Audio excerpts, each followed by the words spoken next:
What's raging, gamers? Welcome to Rage Quit Video Game Talk Show. How you doing, HenricK the Wreck?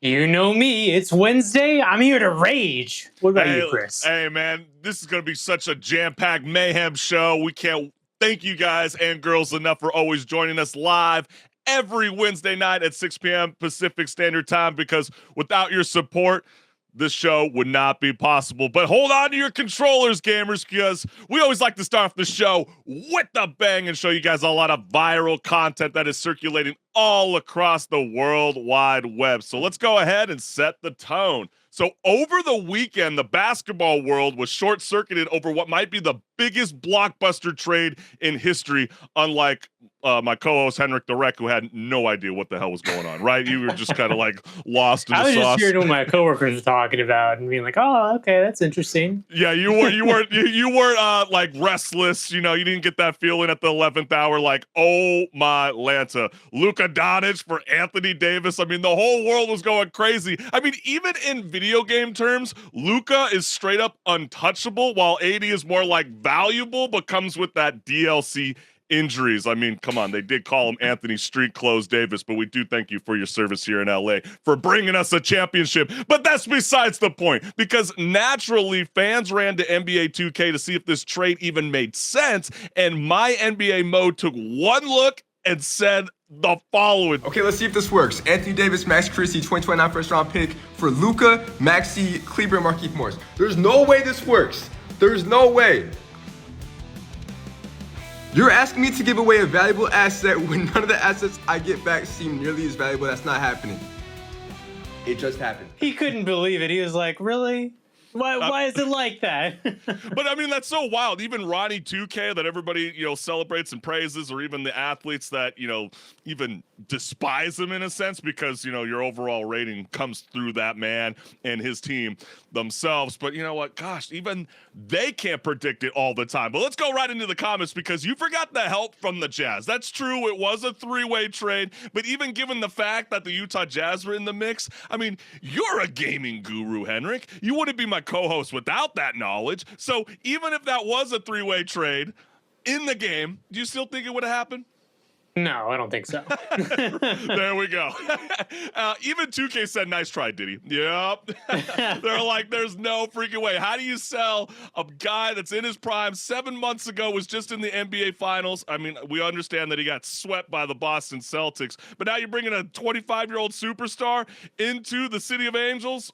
Wow, we are truly blessed to be alive in Southern California. And then the last comment we got is 2K being realistic is effing wild. I think that was kind of a sarcastic joke.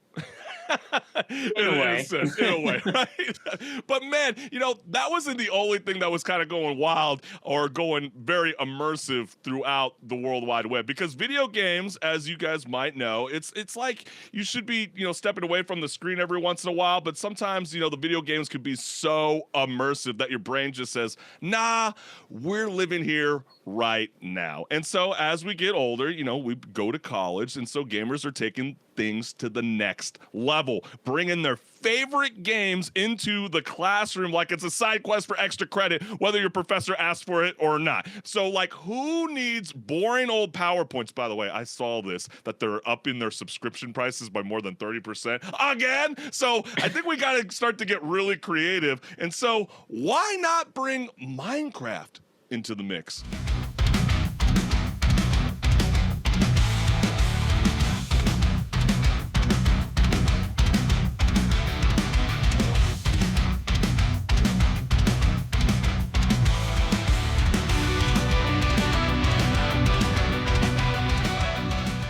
Hey, you know what? I guarantee you that everyone who left that class was like, "Yeah, that was a good presentation." Even if it wasn't, they remember it. Yeah, because it's almost like, was that a pre-recording? Was he actually in the game? That's the part where I'm like in awe over this video. But let's go into the comments and see what other gamers had to say. Presentation 100, knowledge 10.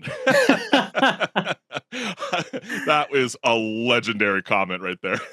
This is actually wildly impressive. Yeah, you know, 52,000 people are starting to say, get with the times, you old hags. Some of you professors out there, not all of you. But like, come on, you got to recognize real is freaking awesome. That was awesome with the Minecraft. And how the F do they do that? Yeah, see, that was the thing that I was having a hard time with. Do you think that was a pre-recorded HenricK, or do you think that was actually in the game, and did he finesse everybody? Or who even cares? More likely it's a pre-recording, but still, even if it was, great job, man. I appreciate that. But hey, we got one more here for y'all, because sometimes diving into your favorite gory, over-the-top video game is an absolute thrill. Ripping, tearing, and blasting through enemies like a true gaming god. That's the reason why we play video games, right? But other times, it's so awkwardly overdone that it feels like a secondhand embarrassment in 4K. Kind of like that entire experience of watching Demi Moore in The Substance. If you haven't seen it, you won't know what I'm talking about. But if you have, oh my gosh.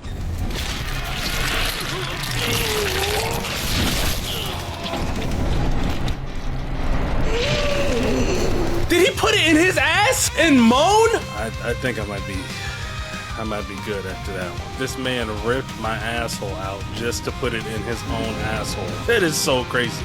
That is a terrible way to go out. That is a horrendous way to go out. And I guarantee you that someone under this video said it's a skill issue. Yeah, right, exactly. But I mean, it's just the fact that, like, even when you watch The Substance, it is so cringy throughout the entire sitting of that entire movie. And then you get games like this where you just go, where are we even going? But glad to say, despite all my deaths in Sekiro, I never went out like this. Yeah, I don't even remember this. You know, if this was a bug, should this ever be patched, or should it takes that a always very, very specific set of requirements, I guess, for people to die like this in such a disturbing manner? A particular set of skills. You started sounding like Liam Neeson in Taken or something. After I saw that my first time, I didn't try to defeat them anymore. Yeah, you know, it's like those Soul-like games. You know, once you get something of that nature, can I just run by you and never return? Yeah. And then Dung Eater taught them well. Yeah, let's try to avoid more of that kind of style of gameplay in future run-ins. But hey, this is a moment during Rage Quit Video Game Talk Show where we want to encourage you, the gamers, to join along for the conversation. Get up, get loud, hold on to your controllers, because we got a lot of hot takes that are here on this show. And take a moment to like, share, subscribe, hit the notification bell so you never miss a live show. That is my QR code to my YouTube channel. But go ahead and check out my co-host as well. Yeah, see that QR code? Yo, go ahead and scan that one too. Don't forget, because that's going to my YouTube channel, and tons of awesome content is there just waiting for people to watch. So go check it out. Oh, yeah. But hey, HenricK, what time is it? Are you ready to rock and roll? It's time to talk about a game. So let's talk about a game, all right? Hey, let's get it.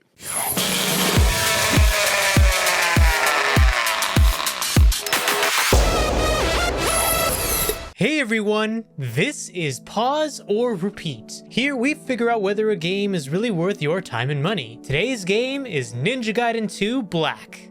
Koei Tecmo shadow dropped this game alongside the announcement of Ninja Gaiden 4 being in the works. This is a remaster of the 2008 original game done in Unreal Engine 5, so you can expect it to look like a modern game but have some 2008 quirks. But did they make any changes to the gameplay? Let's take a look and find out.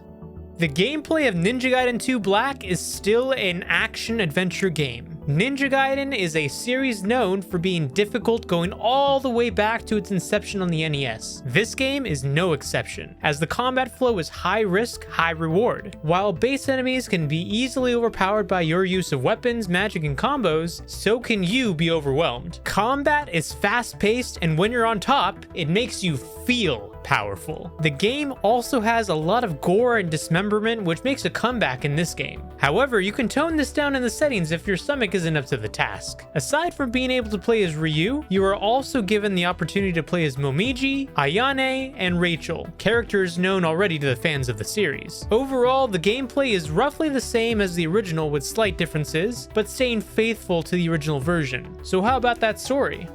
The story is the same as it was back in 2003 and still mostly serves as a vehicle for interesting locations and enemies more so than poetic or philosophical substance. To sum it up, the Spider Ninja Clan and Greater Fiends have teamed up to bring back the Archfiend. Ryu Hayabusa, the main character, goes on a mission to stop them, and along the way, the CIA is also involved. While maybe a simple story, its delivery is memorable, especially due to the 2008 campy feel. But now the question still stands. Pause or repeat? We're going back to 2008, Chris, with a remaster. Your Another favorite. one. Oh, I know, it's right? your favorite. Oh, I know. It's just like it served it on a platter that no one asked for, right?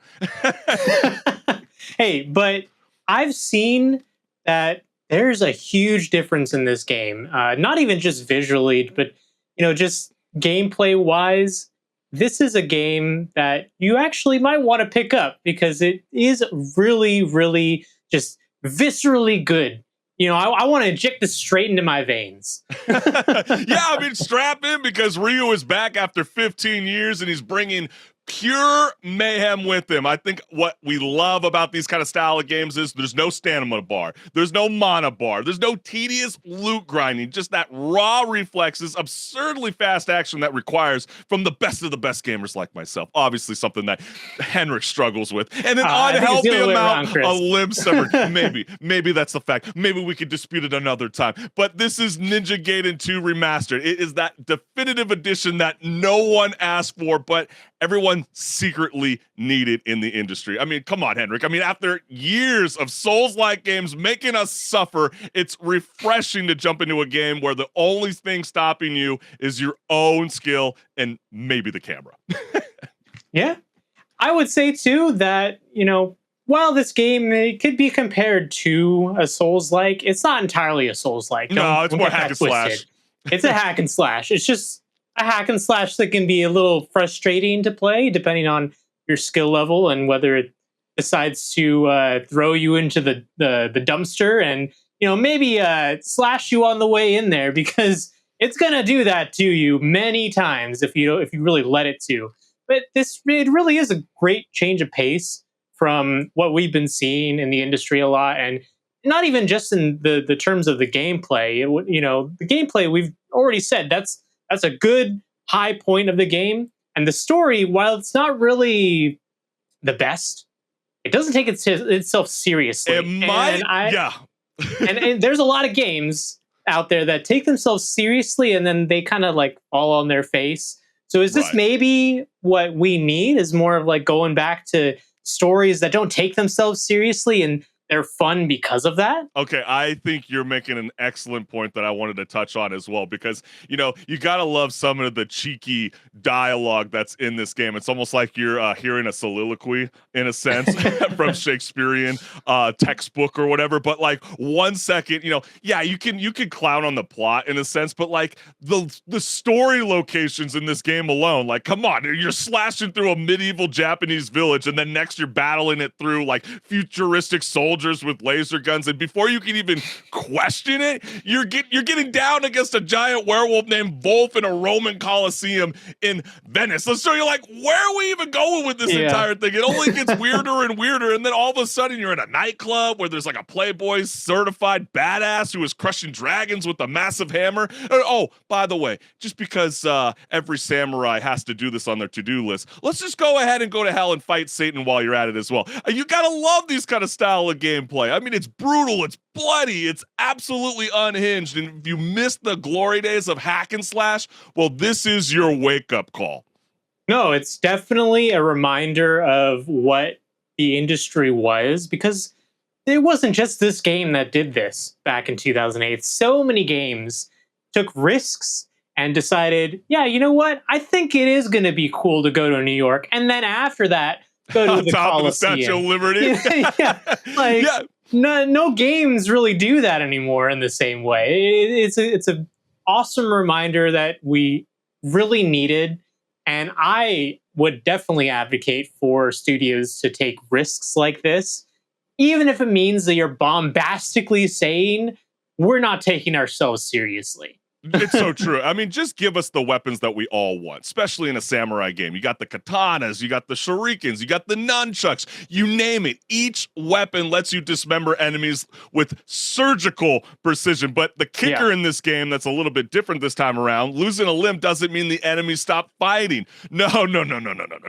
These maniacs get even more determined. They're going to be crawling towards you just to blow themselves up like a kamikaze farewell gift. And what is the catch, you might be wondering? Dismembered enemies become even more dangerous. That is the best part about it. It's like one last spiteful act of defiance. And gamers who are seeking that extra pain, this is something I always love and bitch about at the same time. This, I guess, is the closest thing to the Souls-like genre. Some bosses are brutal, memorable, and rewarding, while others, let's just say, we can put them in a vault, HenricK, and place them at the bottom of the Mariana Trench, never to be seen again. You know who you are. I won't spoil it if you haven't played the game.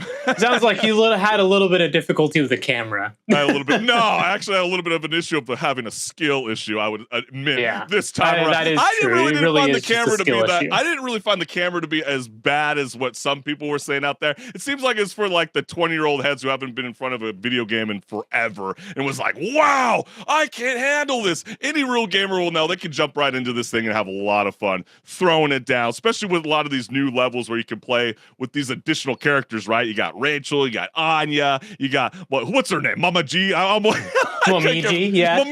Don't mind Chris. He can't say these names to save his life. It's okay. I'm American after all. But like, you can beat the game and you can unlock extra costumes and, chapter challenges just in case if your the experience wasn't suffering all over again enough for you. But, again, in a world drowning in open world collectathons and souls likes that make you want to parry everything, Ninja Gaiden 2 Black is the much needed punch to the face that this industry really needs right now. It's fast, it's violent.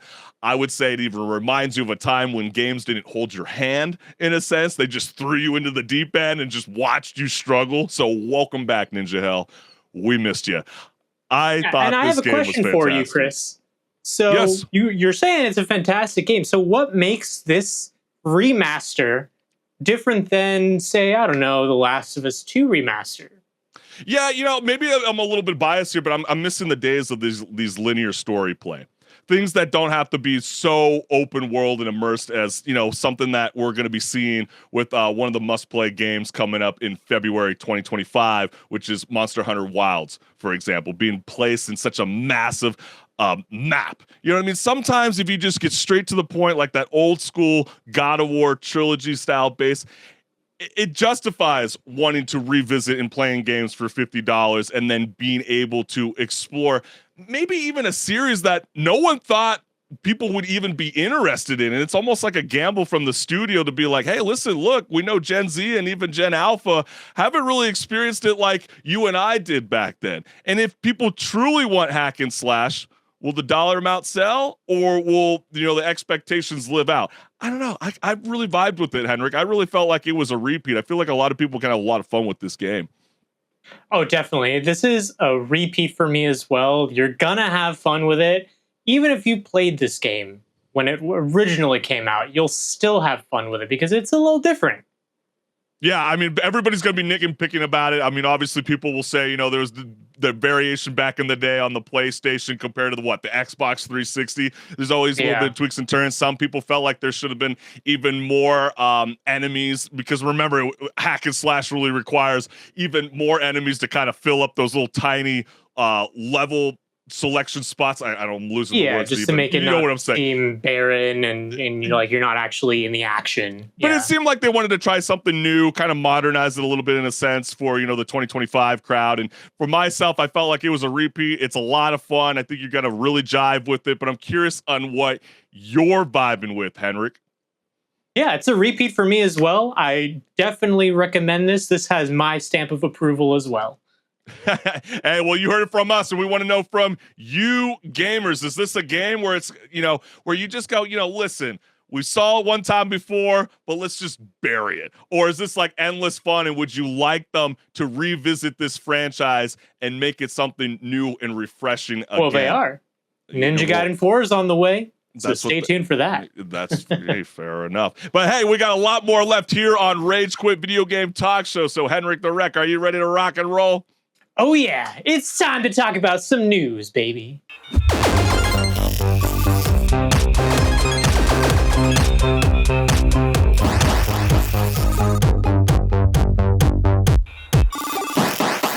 What's good, listeners? Welcome to Patch Notes, where my co-host HenricK the Wreck and I discuss gaming news, industry talk, and so much more. Let's get it. February might be the shortest month, but it's stacked with enough new games to make your backlog weep. Let's talk about what's dropping this month before your wallet files for a restraining order. So first up, AVOWED, Obsidian's latest first-person RPG where you roam the world of the Pillars of Eternity, but with a fresh storyline. You're investigating a mysterious plague in the Living Lands, which means lots of magic, sword fights, and probably some poor NPC coughing honestly in the background. That's why we love Obsidian Studios after all. But let's go ahead and show you guys a little look at some gameplay.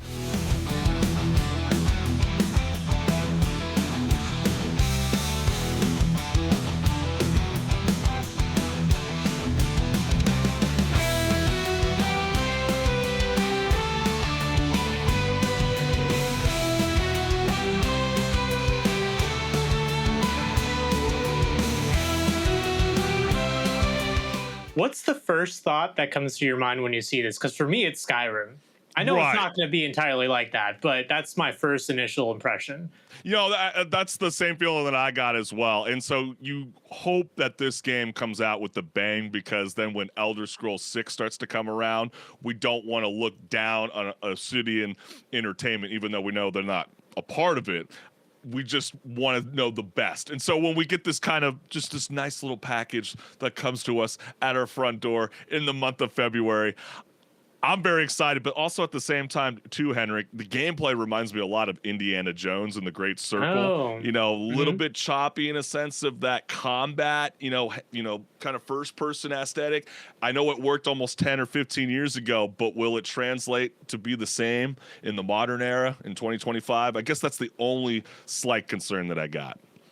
Yeah, well, we'll have to see when the game comes out. I mean, so far it actually does look really enticing as a title to look at and see if it does have a successful launch, because if it does, they might actually be intrigued to do more in this series. Yeah, they are definitely banking on AVOWED to be a blockbuster hit. It's been in development at Obsidian Entertainment for over 5 years, making it one of the longest ongoing productions in the famed studio's history. And Obsidian is best known for creating some of the best RPGs. You might know them, gamers: Fallout New Vegas, Pillars of Eternity, The Outer Worlds, and plenty more. So if you want to get this game, AVOWED launches on Xbox Series XS and PC on February 18th. And so fans of Kingdom Come Deliverance won't have to wait much longer to dive back into the medieval chaos, because Henry's back and he's still figuring out life out one sword fight at a time. So this sequel picks up right where the first game left off, meaning if you made some questionable decisions last time, well, good luck. Just like before, it's an RPG heavy experience where your decision shape the story. So choose wisely, or you might end up broke, exiled, or somehow in a duel you absolutely weren't prepared for.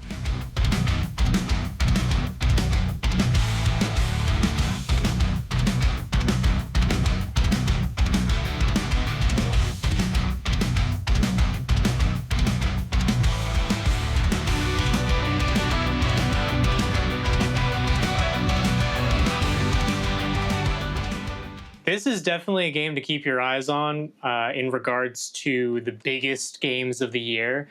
This is one of the bigger ones, and I'm very excited to get my hands on it. It's already out, but stay tuned, because we'll definitely cover this on the show. Yeah, we definitely will as well. And I think what's really refreshing about this sequel is that new players don't need to finish the first game before playing Kingdom Come Deliverance 2. I know you see the number 2 and you get kind of scared. You're like, oh, crap. Do I really even want to jump into it? But like, I got to tell you, gamers, throughout the story of the sequel, the events of the predecessor are referenced in detail throughout various cutscenes and dialogue, which I would say do a really good job catching up players up to speed on what happened with the tragic sacking of Henry's hometown, his subsequent desire for revenge, and so much more. So it's gonna be a blast, but I gotta call out IGN a little bit. I mean, how lame, with over 1 million people getting so freaking excited for Kingdom Come Deliverance 2, and the only thing that they can highlight on their entire gaming news platform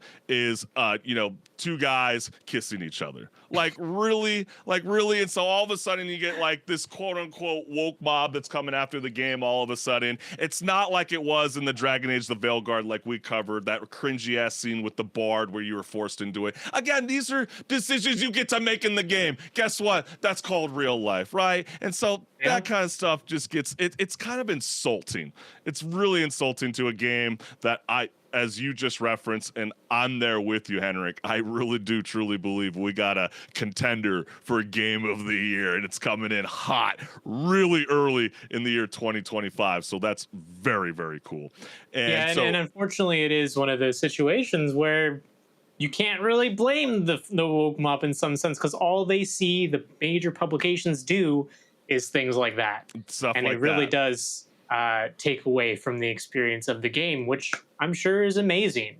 Exactly. It is amazing. And you guys are definitely going to want to play this game. And like HenricK did tell y'all, it is out today. It is launching on PC, Xbox Series XS, and PS5. So what are you waiting for? Actually, you got to wait until after the show. Come on, you're watching Rage Quit after all. But let's go into the third and final game, because Monster Hunter Wilds is here, where Capcom once again asks, what if we took a massive, terrifying monsters and made them even angrier? This time you'll be exploring the ever-changing Forbidden Lands. We're trying not to get eaten by something that thinks you're a protein bar. Okay, so let's go ahead and take a look.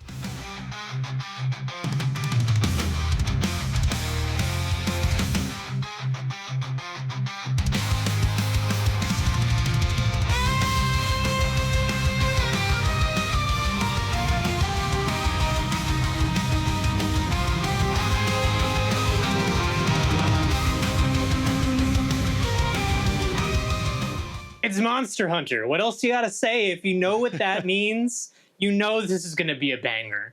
Maybe not as much in the West as it will be in Japan, but I guarantee you'll still enjoy it if you like Monster Hunter, because it's just that like name brand, you know? Yeah, it might get a good, strong reception. But remember back in late November, they set out the beta, and it became one of the most downloadable betas at the time. And I mean, That's you know, true. a lot of people are getting kind of excited because, you know, previous games would take you to places within, you know, separate and interconnected maps rather than one large open space. So in Wilds, however, things are going to be changing. So I think that's a new addition to the game. You know, the game will take you to a place in a far larger map known as the Forbidden Land. So if you want to venture off into this mystique world, Monster Hunter Wilds launches on PS5, Xbox Series XS, and PC on February 28th. But we only highlighted 3 must-play games in February 2025, but we want to know from you, the gamers. Open up your UAV. What game are we missing on our radar? Let us know what's good. And MultiVersus. That's going to be a topic for today because, you know, actually this game was a little promising when it came out, but unfortunately it is now officially heading for the retirement home. As Player First Games has announced that Season 5 will be its last, that's right, and on May 30th, the Warner Brothers platform fighter will take its final bow, meaning no more chaotic crossovers where Batman throws hands with Shaggy and Scooby-Doo. I know, right? It seems so freaking promising, and then all of a sudden they had to butcher it all for a... It's sad. Yeah, and if you haven't downloaded it yet, you better move fast because MultiVersus will be delisted from the PlayStation Store, Microsoft Store, Steam, and Epic's Game Store. So if you want to settle that Superman versus Tom and Jerry debate, I mean, who has that in their head, right? Hey, now's your chance. You got to do that. You ain't lying, bro. But, you know, of course, gamers had their thoughts, and they shared them online with the release of this news that it's shutting down. So let's go check out those comments. Yeah, let's dive right on into it. So the first comment that we got here is, ain't no way they killed it twice. The rare Morbius, oh shit, there we are. The rare Morbius double flop. Yes, indeed. Yeah, I know. Yeah. Isn't that kind of wild? You know, they launch it, they kill it, they revive it, they get everybody's And they didn't hopes even up. tell people clearly enough that the first time they launched it, it was a beta. Ah. So we're going to take this back and, we'll relaunch it in a few months. Yeah, In the meantime, just go play our other games. yeah, it's scummy. But then you also get comments like this. It had potential, but the relaunch was abysmal. But then you got a follow-up comment to that thread, and it says, ship balance and missing features sure killed it quickly. Had a bunch of clan mates in my Brawlhalla clan play it, and all come to the same conclusions. Balance was awful. Features from the beta were missing somehow. Game just wasn't really fun to play. But let's go into another one. The fact that the game was at its best during its beta was sad. It had a lot of potential, but the fact that they basically keep it as a mobile gotcha game and locked everything behind a paywalls is ultimately what killed it. Oh, I wonder, especially considering Suicide Squad killed the Justice League and how Warner Brothers Discovery operates. Yeah, paywalls could definitely be the killer. And then we got a comment like this that says, yeah, I was pleasantly surprised at how much fun I had with the beta. Playing for free, unlocking stuff actually felt fair without feeling like I absolutely needed to pay for stuff. Characters seemed to level up and unlock at a fair rate, and in-game currency felt fair. The main release came, and then the heavy microtransactions killed my enjoyment. Isn't that what a beta's there for? To kind of build up the audience and then say, gotcha. Yeah, to make them excited for this new frontier of fighting game like Smash Brothers, but not quite. Yeah, they really were banking on LeBron James from Space Jam 2 to really hold on to that target audience. Clearly, that wasn't enough. The case. So Warner Brothers Games is a blight on the industry. Warner Brothers is a blight on every industry they are in. Warner Brothers will siphon the life out of everything they touch. They're actually the type of media company that pretended to be in Space Jams too. So yeah, there you go. I mean, there's a lot of people that feel that way, but then there's others that say the Cartoon Network properties were so criminally underutilized for DLC. We should have gotten Dexter, Johnny Bravo, KND, Courage, etc. And then another person says, I imagine they planned for this to be the live service game for a long time and spread out the heavy hitters, which would have worked if everything outside the gameplay wasn't a total nightmare to interact with. Some of that also is why, actually, I'll reserve it for this last comment. Let's jump right on into it. I liked it enough to spend a few bucks on it, bought a skin or two. The core of the game was really solid. It could have been a serious Smash Brothers competitor, but executive interference and heavy monetization manipulation ultimately killed it. And Warner Bros. Probably won't learn a thing from this. Bingo! Look at Marvel Rivals. Turns out that not having to unlock characters makes a huge difference. But then again, it's like they dropped just as much of a large lineup for free as well, like Marvel Rivals. But every time this game comes up, HenricK, people say, oh, it was a great game except XYZ, and then rattle off a longer list than Skyrim questlog. So, what is it? Is it actually great, or are we just nostalgically gaslighting ourselves? I mean, how can it really be nostalgic if the game has only been out for less than 2 years, right? Well, it's growing up on that Cartoon Network era. You are right in that respect. The characters are nostalgic more than anything else. But this is a classic situation where the studio lost the script. And the script was to follow what Smash Brothers did. And what Smash Brothers did clearly is successful because that's I'm sure, multi-million-dollar avenue of revenue for Nintendo. But with this, they didn't get that same crowd of people excited for it, even though, a lot of the characters people grew up with. And a lot of that has to do, I believe so, because of the whole live service aspect. And why do they want to do that so badly?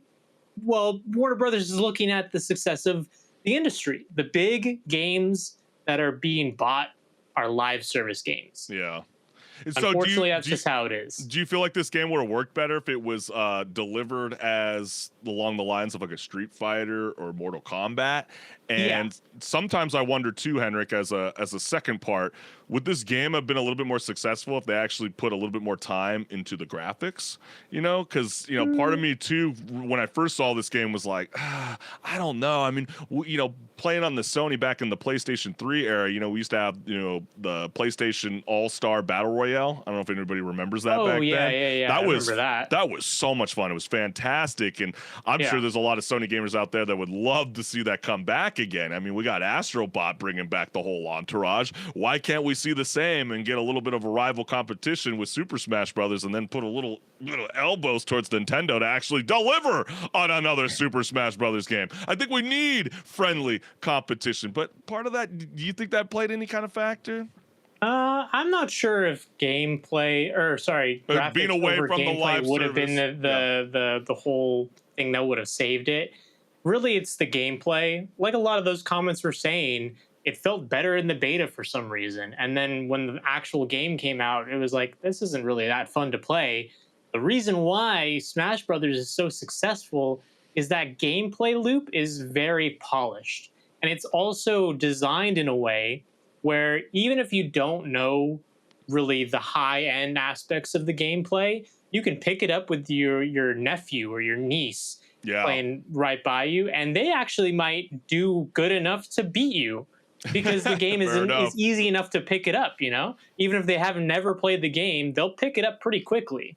Yeah, I feel like these kind of style of games too probably would have worked better on like Netflix, especially when Netflix games is trying to build up, their co-op multiplayer experience in the year 2025. We've highlighted this a bit already. They banked on Rockstar GTA, old school style of games, but MultiVersus probably would have sat there better, in my opinion. But again, the demise follows the news that the project was seen as major failure for Warner Brothers Discovery. We know this because in a financial call from November, the company explained that MultiVersus performed far worse than expected, resulting in around $100 million write-down for its games sector. That brought the total to $300 million after the launch of Suicide Squad Kill the Justice League in January, as of last year. And we also got word, just as of last week, Variety reported that Warner Brothers Games head David Haddad, I might be butchering your name, sorry brother, but he is leaving the company following last year's turn of events. And I gotta throw this to you, HenricK, because we're seeing the downfall of massive IP, and the company plans to double down on just 4 titles. And we highlighted this the last 2 seasons. Those games are Hogwarts Legacy, Mortal Kombat, Game of Thrones, and DC, in particular, Batman. We know this because the CEO, David Laszloff, added to the conversation. So do you have faith that they can turn this thing around? Just please, Warner Brothers. Listen to the people who are buying your games and maybe even those not buying your games. Why are they not buying your games? Well, when you hear that Hogwarts Legacy is getting a sequel and you really enjoyed the first game, but the second game is going to be a live service, does that really sound exciting? Not really. No, not at all. Yeah, that's what gets kind of scary, and I think we're gonna kind of get a true feeling of what they're gonna be cooking up with the latest, Game of Thrones game that's gonna be dropping at some point in time in the future. But we want to know from you, the gamers out there, do you have faith that Warner Brothers Discovery can turn this thing around and really deliver on those flagship of awesome video game or cinematic IP to bring into the gaming world? Let us know what's good. And speaking of live service, Chris, let us know what's going on with a couple of the biggest players in the space. Yeah, you ain't lying, because one of the biggest streamers of the past decade, Ninja, has officially dropped his verdict on the latest multiplayer shooter climbing the charts, because if there's one thing he knows, it's what dominates the sweaty lobbies of the internet. So during a recent stream, Ninja declared Overwatch, quote unquote, dead and gone, thanks to Marvel Rivals blaming both Overwatch for fumbling the bag and Marvel Rivals for actually knowing how to hold on to it. So apparently Blizzard's hero shooter got benched and Iron Man didn't even need to use his ultimate to do it. So if you missed what Ninja had to say on the state of Overwatch 2, let's go ahead and hear from the man, the myth, the legend himself. Behind us. Yeah, they're not. Listen, Overwatch is dead and gone. And what's it? I mean, it's just so unfortunate. Like, here's the thing, dude. This game is going to be so. First off, they already have a new map coming, which is incredible. Second, they have so much lore and so many heroes and villains and anti-heroes. Like, dude, they have enough for updates for like the next 10 years. You have an IP gap. You have like a player relevancy gap. Like, there's just so much. Their rank system's better. Like, I just feel bad almost for them. It does speak volumes about the public perception of Overwatch, because I'm right there with them. Overwatch, that game died years ago, unfortunately. Yeah, I mean, when Ninja speaks, gamers respond in troves with the following. So I'm really curious on what people are going to say. Is it all going to be with Ninja, or are they going to be start clowning him? You know how the online world is. Overwatch dropping the player versus everyone is what certified its death. They left Overwatch 1 update list for 2 years to work on Overwatch 2 and its story. Just to it to be Overwatch 1, but 5 versus 5 and no CC. I mean, I feel with this comment so heavily because I was right there in the trenches, just huffing that copium. Yes, they will come out with more and more updates. Just give them time. And then they said, oh yeah, we're working on Overwatch 2. Here's a big trailer. Overwatch 2 gets delayed. Overwatch 2 comes out finally after 2 years of no updates to the main game. And what is it? It's in beta because they're not finished. And then what do? They don't finish it. You almost wonder if this is a good thing for Blizzard, just walk away from the franchise and just start focusing on something new. But then again, you got Overwatch taking out loot boxes is still one of the biggest fumbles I've ever seen. Oh wow, that's like one of the I first get why times they took people them love it. out, because a lot No of one wants countries them. stopped making it legal to gamble in video games. But Right, you're talking like the ultimate teams. No one likes the system they replace it with, because you could actually earn the skins with loot boxes. But with this new system, since Overwatch 2, you got to pull out that wallet to get anything. Yeah, and you're also speaking on the European Union trying to crack down on loot boxing, as they are starting to view this as gambling. Rightfully so. I mean, come on, if they're going to be labeling, Balatro, solitaire kind of style of game, as gambling, as rated mature, how is it that your son can play or daughter can play an E+10 video game and then put money into Ultimate Team mode to then get a randomized player that you don't know is going to be good or ass? Yeah, that kind of sounds like I'm gambling for something that I want. But then we get comments that say gameplay in Overwatch is 10 times better. And what? Like, actually, if the gameplay was better, people would be playing it. So clearly it's not. Do you view it that way, HenricK? I know you were a little bit more in the Overwatch, world than I ever was. Yeah, but you know what? Nowadays, what am I playing with the boys? I'm playing Marvel Rivals, because they actually update the game. They actually have, like Ninja said, so many things they can pull from. And they've gone as far as doing the thing where they misdirect people who are trying to speculate on what happens next.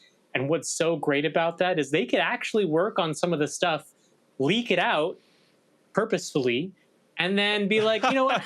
Gotcha, guys. We're going to actually release that 3 seasons down the line. Yeah, what's coming next is this other thing. Yeah, that's kind of wild. Speaking on the NetEase ordeal, where basically they're lying about certain roster of characters coming to the game so they can discover who's actually infiltrating their studio and giving out all the dirty leaks. But then we also got comments that say it's frustrating because Overwatch was fun, but Blizzard doesn't care about it. And yeah, that's kind of what I'm thinking. Maybe that might be a good thing, but others don't view it that way. Clearly, they would like to see Overwatch be back at its prime time status. But who else got scammed the $40 for Overwatch player versus everyone mode?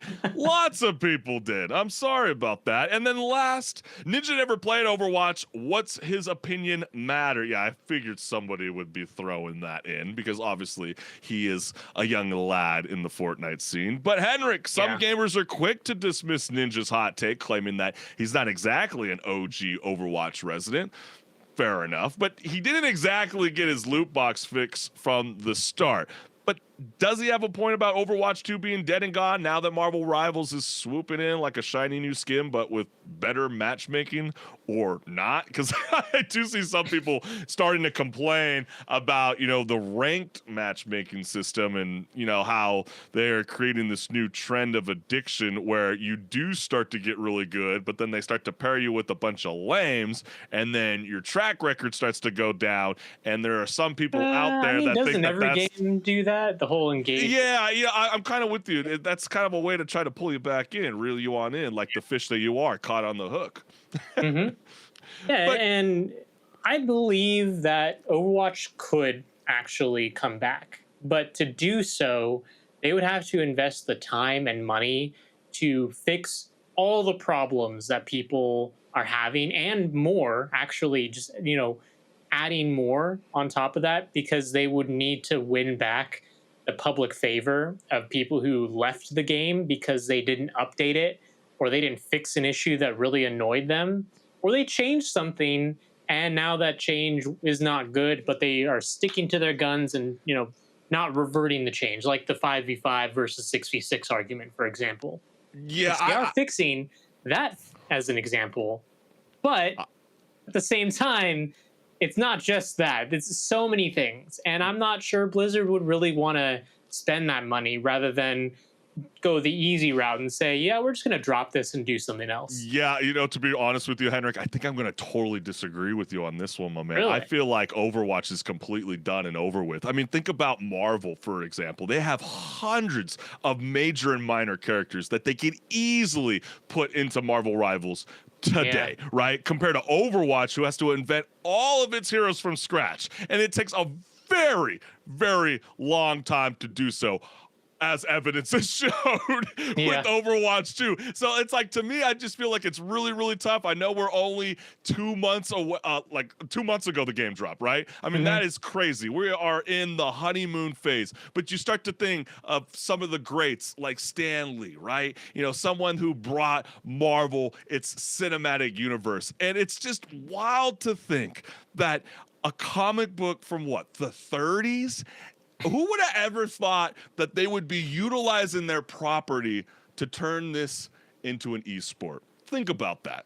That is insane to think that we're going to be getting an esports of this kind of vernacular next month. And then who knows whether that's going to be brought into the Olympics. I mean, how weird is that? We're going from movies to theme parks to video games to esports, all within the property of Marvel. Sit on that, gamers. Well, it shows you how big of a brand Marvel really is when it comes down to it, and how much of a push is behind it as well, because I guarantee you there's been a lot of funding that's gone into not even just the game, just as right now, but the development of years up to the release of the game. Yeah, it's so true. And what we want to know from you, the gamers, are you vibing with this take? Does Ninja have no credit to stand on when it comes to speaking on Overwatch and the future and the grand scheme of things to come with this franchise? Or do you just feel like Marvel Rivals is really going to just outpace a lot of games out there, and we're not going to see renditions of this kind of style of genre anytime soon because Marvel Rivals has basically kicked them out the door while they hit their head on the way out? Let us know what's good. And guess what? It's time for another round of Reddit debate, where a gamer asks the question, which game's golden era can't be replicated anymore? Okay, I like this one. I do. I like this one. And of course, the internet wasted no time answering with a list of responses that range from totally valid to, well, highly questionable. So let the chaos reign. But that's why you gotta love Reddit. Reddit always brings that energy. And so we might as well jump right into the first comment. So this one says, I think early multiplayer in general can't really be recreated. Not only have people changed, but information travels way too quickly on the internet now. And a meta gets established that most people insist on following within the first 1 or 2 months of a game releasing. That sounds like Marvel Rivals. Yeah, I was gonna say also like Overwatch. Yeah, exactly. I think I do miss those days of split screen, maybe having to tape a piece of cardboard so, you know, your cousin or your brother that's trying to steal your next Madden play won't be, you know, finessing you when you're trying to always run a run. You know, those were the glory days. The other one that we got here is Lucas Arts era. Okay, I like how they focused on a studio instead of thinking of, you know, just the years.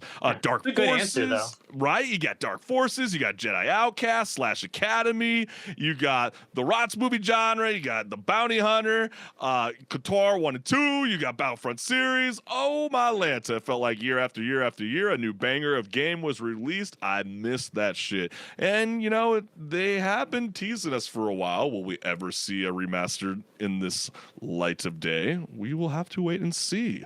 The next one that we got here is Rock Band Guitar Hero era was something special. I miss that so much. Still remember my mom angrily coming into my room at 2 a.m. telling me to go to bed or play a different game that wasn't constant, loud effing clacking. Yeah, that's pretty funny. They were and now pretty to get loud. the full experience of this, you'd have to go to like an arcade or something where they have a Guitar Hero cabinet, because most people don't have a guitar controller at home to actually get the full experience. Yeah, I think that's the problem too. It is a bit of a commitment nowadays to try to convince people. It's now become the new, hey, do I want to buy a steering wheel with foot pedals or do I want a Guitar Hero? But I do know Phil Spencer has, you know, said in the past that he really felt like he missed the mark by not bringing Guitar Hero originally to the Xbox ecosystem in the beginning stage. Obviously later on it did, but I would like to see this rendition happen. I always think it was cool, even with Rocksmith coming into the game. You know, video games have gotten so good now that you can actually plug in real instruments into some of these kind of style of games and play with your actual guitar. So that was a great moment in time.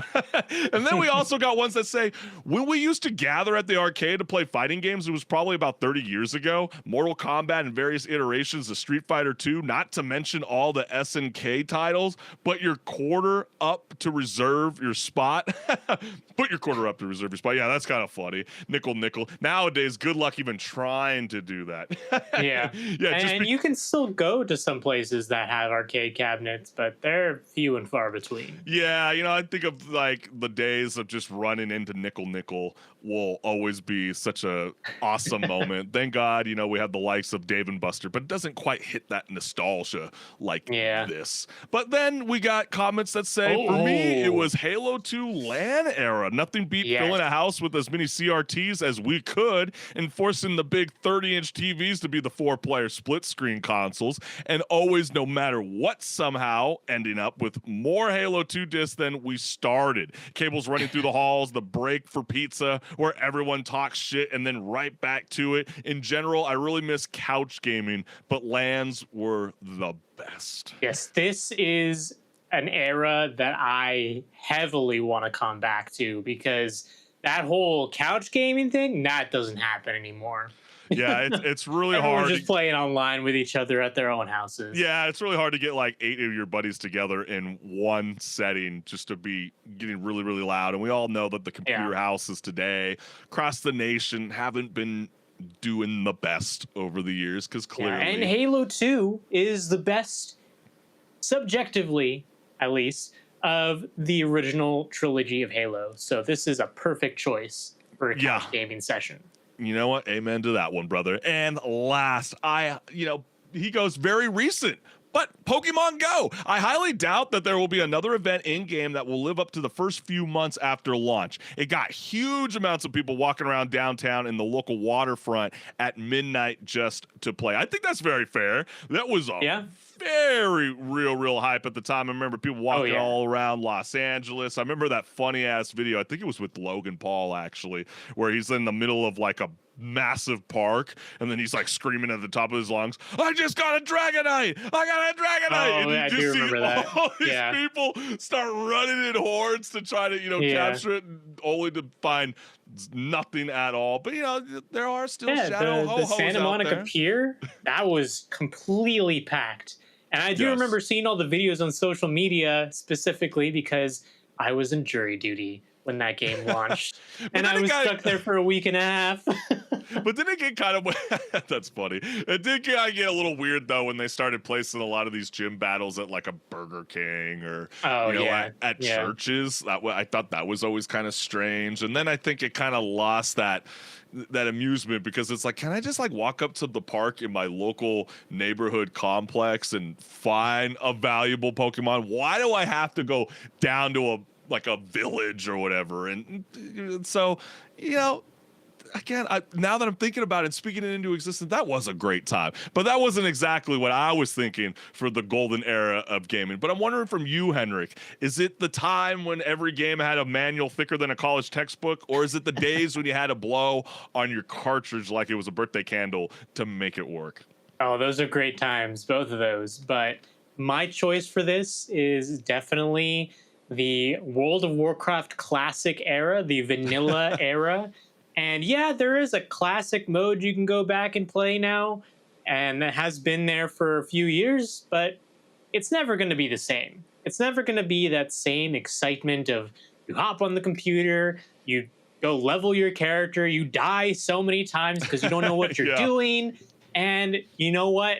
You're having fun because no one knows. And there was no YouTube to be able to go jump online and watch a video.